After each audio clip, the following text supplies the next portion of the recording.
வணக்கம். அரை கப் துவரம்பருப்பு, அரை கப் பாசிப்பருப்பு, சம அளவு ஒரு கப்பாக எடுத்துருக்கேன். வாஷ் பண்ண பருப்போடு 1/4 ஸ்பூன் மஞ்சள் பொடி, 1 ஸ்பூன் எண்ணெய், நறுக்கின தக்காளி 1, பச்சை மிளகாய் ஒரு 3 நம்பர், நறுக்கின வெங்காயம் 2, பெருங்காயத்தூள் 1 சிட்டிகை அளவு, பருப்பு முழுகிற அளவு தண்ணி.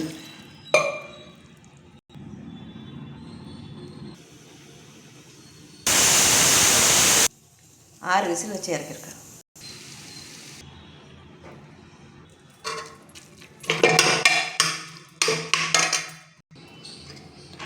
பருப்பை நல்லா மசிக்கணும். 2 ஸ்பூன் எண்ணெய், 1/4 ஸ்பூன் கடுகு, 1 சிட்டிகை சீரகம், 1 வரமிளகாய். கடுகு பொரிஞ்சதும் மசித்த பருப்பு, தேவையான அளவு உப்பு, நமக்கு எந்த அளவு தண்ணி வேணுமோ அந்தளவு தண்ணி விட்டு கரைச்சிக்கலாம்.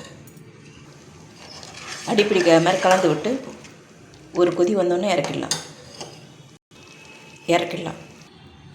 பருப்பு மசியல் சப்பாத்தி, இட்லி, தோசையோடு சாப்பிட்லாம். சாதத்தோடவும் சாப்பிட்லாம்.